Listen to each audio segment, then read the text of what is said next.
ትህትና እንግዲህ ወንድሟን ፈልጋ ካገኘችው እንግዲህ መድብልን እንደምታገባው ቃል ስትነግረው እንግዲህ መድብል ደግሞ ወንድሟን እንደምንም ብሎ ፈልጎ እንደሚያመጣላት አይደለም ወንድሟን ጨረቃን አውርድ ብትለው እንደሚያወርድላት ቃል ገብቶላታል።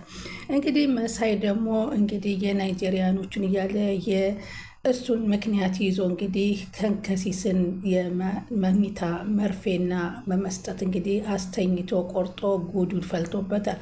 የማይሆን ነገር አድርጎ ከዛ ከዝና ተባባሪ ጋር ሆኖ በጣም አስቸጋሪ ጭንቅ ቦታ ደርሷል ማለት ነው። ይህንንም ያዩ በጣም ነው መጀመሪያውን ቢሆን ገርሞ አስጠንቅቆት ነበር። ከዝና ሰው ጋር ተመሳጥሮ ባህል እያለ ሲነግረው በጣም እየፈራ ነበር።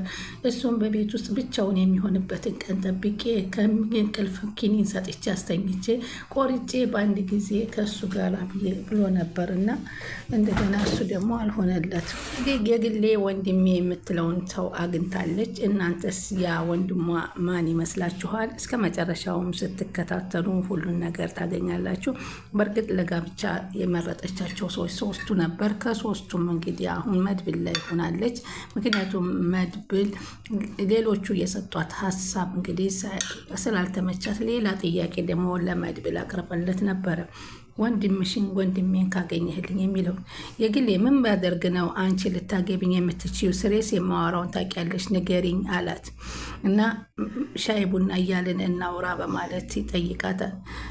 በእርግጠኛ ነህ ግን እኔ የምልህን ታሳካልኛለህ አለች። እኔ መድብል ፈልጌ ያጣሁት ነገር የለኝም። ጨረቃን አውርድልኝ ብትኝ እንኳ አውርጄ አመጣልሻለሁ፣ ሰጥሻለሁ ሲላት በሚገባ መጠርጠሩስ እንግዳስ የሚልን ካደረክልኝ ማግባት ከፈለክና ከወደድከኝ እሺ ትለዋለች። እሱም አንቺ ከወደድሽ ብቻ ነው ላገባሽ የምችለው አላት። ችግር የለውም አንተ እንዳንተ ያለ ጀግና ጎበዝ ከየት ይገኛል በማለት ታሞግሰዋል። እንግዲያስ እሺ ትእዛዙን ለኔ ጣዩ ብሎ ይላታል። እና አሁን አንድ ነገር ልጠይቅህ አሳካልኛል። ከዚህ አንድ በልጅነቱ የጠፋ ወንድም አለኝ፣ ከመኪና ጋር ተንጠልጥሎ ከተማ ገብቶ የጠፋ አለኝ አለችው። ፎቶ አለሽ አላት። ፎቶ የለኝም። ታዲያ የአዲስ አበባን ሰው ሁሉ እየገለብን ልንፈትሽ ነው ወይ ሲላት፣ እንሻ ግን ችግር የለም አገኝልሻለሁ፣ እኔም አንቺና እኔም እንጋባለን አላት። እንደምንም ብለን ማግኘት አለብን፣ ትህትና ቃል ይገባልሻለሁ ሲል ቃል ይገባላታል። እናገኘዋለን አይዞሽ በማለት በሙሉ ተስፋ ሰጣት። ቤት አወጣ። አሁን ደግሞ ተንከሲስ ደግሞ በጣም እሷን እንዲጠላት እያደረጉ ለአብርሃም እየነገሩት ነው። እሱም እንግዲህ ለምንድን ነው ሲሏት፣ ይችም አሁን የግሌ የቀን የሌሊት ጅብ ናት እኮ ትህትናን ለምን ትወዳለህ? እኔን የግሌ መካሻ ለምን አትወደኝም እያለች ነው። እንግዲህ ይሄ ደግሞ የዝና ተላላኪ መሳይ መጥቶ ዝና ሊታሰር ይችላል። ስለዚህ ዝና ከታሰረ እኔ እናንተ ቶሎ ብለን ይህን ነገር ተቀብለን ገንዘባችንን ሀብታም ነው እኔ የናይጄሪያ ሰዎች የሚገዙ አግኝቻለሁ ሲል ለመሳይ ይነግረዋል።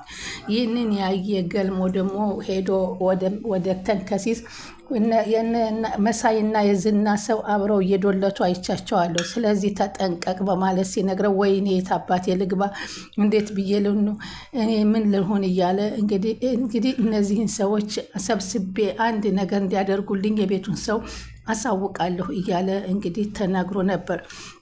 ሁሉም ግን የቤቱ አባል ተነግተው ተሰብስበው ስለ ቤት ወጭ ነገር ሲነጋገሩና ስለ እሱ ደግሞ እባካችሁ ስለ ዘሬ ፍሬ ተነጋገሩበት ቢላቸውም እነሱ ግን ችላ እያሉት ነው። እሱ ግን በጣም ፈሳሽ ወርቅ አለ በማለት እንግዲህ የመድኃኒት ሰጥቶ አስተኝቶ ቆርጦ ከዝና ሰው ጋር ወስዶ ሊጠቀምበትና ሀብታም ሊሆንበት እያለ ነው። ይሄ አስተሳሰብ ትክክል አይደለም፣ ሁለተኛ ይህን ካደረግ ከዚህ ቤት ትወጣለህ ብሎ አብሪሽ ቢያስጠነቅቀው እሱ ግን በፍጹም ሀብታም መሆን ነው። ከዚህም በፊት ትህትናን አሲዝ አመጣላችኋለሁ ብሎ 200 ብሩን በመበላቱ የታወቀ ነው። መሳይ እንግዲህ አሁን እንደዚህ የማይመስል ነገር እያሰበ ነው እና ማስጠንቀቅ ነበረ። ግን አሁን እንደ ቀልድ ያዩት ነገር እንደ እውነት ሆኖ መሳይ እንግዲህ የማይሆን ስራ ሊሰራ አሁን ሌላ እቅድ እያቀደ ይገኛል። ከዛ መሳይ ዝም ብሎ ያሉትን ነው እንጂ እንደውም የዝና ሰው እስኪ ናይጄሪያኖችን በቅድሚያ አግኝተን ስለምን እንደሚፈልጉት በትክክል እንጠይቅ ብለው በትክክል ደግሞ ያው የማዕድ መመርመሪያ አምጥቶ ስለ ጮኸበት ወርቅ መሆኑን አረጋግጫለሁኝ። ወርቅ ነው በማለት መቼም የማይሆን ስራ እያሰበ ይገኛል።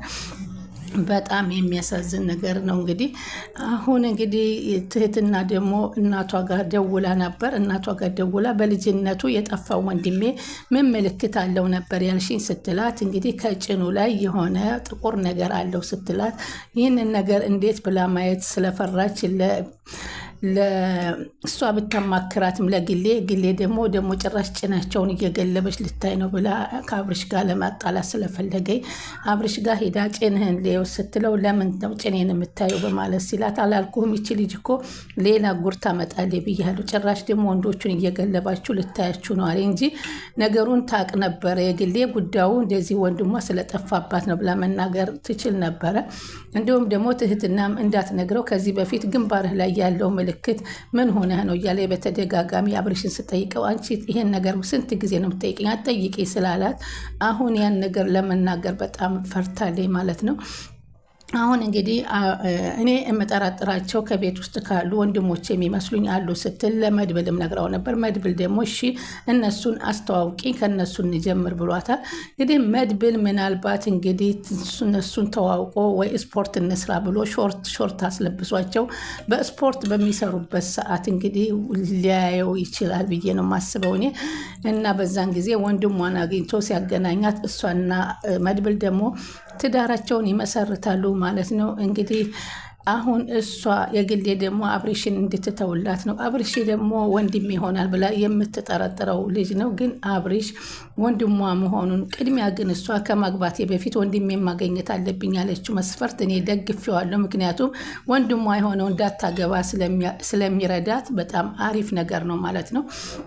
አሁን እንግዲህ ይሄ መድብል በምን አይነት ዘዴ ሊያመጣላት ወንድሟን እንደሚችልና እሷም እንግዲህ በየተኙበት ልታይም ብትችል ወደ መጥፎ ነገር ስላደረጉባት እሷ ልታይ አልቻለችም። አሁን ይሄን የቤት ስራ ለመድብል ሰጥተዋል። መድብል ይሄን ነገር ከተጠናቀቀላት እንግዲህ ወንድሟን በቅርብ ጊዜ አግኝታ እሱን ታገባለች ማለት ነው። አብርሽን ልታገባ ያልቻለችው እኔ የማትወልድልኝን ሴት ለመውለድ ከፈቀደችልኝ እሺ፣ ካልፈቀደችልኝ ግን ልጅ መውለድ እፈልጋለሁ የሚልም ስላላት ይህንን ውድቅ አድርገዋለች ማለት ነው። አሁን ደግሞ የግሌ አብርሽን በፍጹም ሊያገባት አይችልም። ምክንያቱም ገርሞ አፈቅራታለሁ ብሎ ወረቀት ጽፎ ስላየው አብረው እየበሉ እየጠጡ የእውነተኛ ጓደኛው ያሰባትን እሱ እንደማያገባት ይወስንባታል ማለት ነው።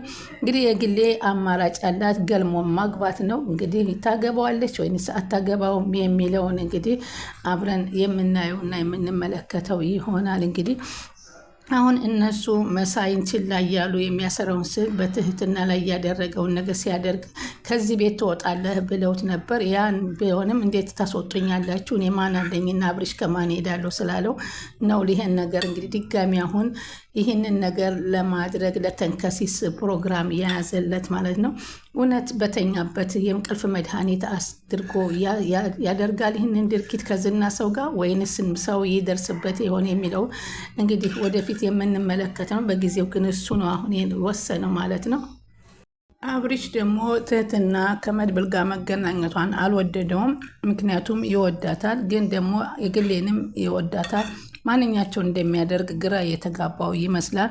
ሆኖም ግን እሷ እየተደበቀች ከመድብል ጋር እየተገናኘች ነው። መድብል በተለይ አሁን የወንድሟን ትክክለኛ የሚያመጣላት ከሆኑ እንግዲህ የትህትና ወንድሞች ወይ አብርሽ ወይ መሳይ ሊሆኑ ይችላሉ ማለት ነው። እሷ ግን በይበልጥ ደግሞ አብርሽን ስታዩ ነው ወንድሟ የሚመስላትና ምናልባት አብርሽ ሊሆን ይችላል። እሱ ደግሞ እሷን የሚያያት እንደ እህቱ ሳይሆን እንደ ፍቅረኛ እያያት ይገኛል። ስለዚህ ሊያገባት አይችልም። አሁን እንግዲህ ወስና ለመድብል ነግረዋለች። መድብል የሚያገኝላት ከሆነ ከዛ በኋላ እንግዲህ መድብልን እንደምታገባው ቃል ገብተዋለች። ለምን ከዚህ በፊት በውስጧን ቢሆን ለመድብል አንድ ቦታ ሰጥታው ነበረ። ከሶስቱ አንዱን በሚለው እንግዲህ የጠፋውን ወንድሜን ደግሞ በሚል ድጋሚ የሰጠችው እንደማይፈታት ደግሞ ቃል ገብቶላታል። በዚህም ምክንያት ሁለቱንም ስላለፈ በሚል ነው። አሁን እንግዲህ በዚህ ዘዴ በምን አይነት ዘዴ ታፋቸውን ያየዋል የሚለውን እንግዲህ ምናልባት እንድታስተዋውቀው ስለጠየቃት ሲያስተዋውቃት የነሱ የሆነ ነገር ወይንም የብሎ ያመጣላታል ብለን ነው የምናስበው። ወንድምሽ እናመጣዋለን፣ እኔ እርግጠኛ ነኝ፣ አንቺና እኔ ደግሞ እንጋባለን እያለት ነው። አሁን እንግዲህ እሷ አብሬሽ ደግሞ ይህን መድብልን የምታገባ ከሆነ በጣም ነው የሚከፋው። እኛ አስመልጠንሽ እሱም ቢያስመልጥሽ እኛ አስጠልለንሽ፣ አሁን ግን የተደበቅሽ ስልክ ከሱ ጋር እያወራሽ ነው፣ ከመድብል ጋር ያለሽን ነገር ግልጹን ንገሪኝ እያለ እየጠየቃት ነበር። ትህትና እንግዲህ ምንም ነገር የለንም ያው ስላስጠፋኝ ነው ነበር ያለችው። አሁን ግን ወንድሟን ካገኘላት በኋላ እና ወይ አብርሽ ራሱ ወንድሟ መሆኑን ከተረጋገጠ እውነታው ሊወጣ ይችላል። የግሌ እንግዲህ አብርሽን ብታፈቅረውም ትህትና መድብልን ካገባችው አብርሽ የኔ ይሆነኛል በሚል ተስፋ ነበራት። ሆኖም ግን እሱ በፍጹም አያገባትም። ምክንያቱም በገልሙ ወረቀት ላይ እንደሚወዳትና እንደሚያፈቅራት እውነታውን ተናግሯል ማለት ነው። ስለዚህ አይሳካላትም። እንግዲህ አብርሽ አንተን በፍቅራለሁ ስትለው ገልሞ እንደሚያፈቅራት አንድ ቀን ሲነግራት ይህንን የጋብቻ የገልሞን ትቀበለዋለች የግሌ ወይንስ ወደ ሀገሯ ትሄዳለች? አሁን የቤት አስቤዛ በዛ ሰለቸኝ እያለች ስለሆነ ወደ ሀገሬ ስደዱኝ እያለች ምክንያት እየፈጠረች ስለሆነ በዚህ ሀገሯ ትሄድ ይሆን ወይንስ ገልሞን ታገባ ይሆን? መሳይስ እውነት ይህን ነገር በተንከሲስ ላይ አድርጎ ፖሊስ ተይዞ ይገባ ይሆን ወይንስ ይተወው ይሆን የሚለውን ቀጣይ እስከምንገናኝ አብራችሁን ጠቅላይ ክሸር አድርጉ።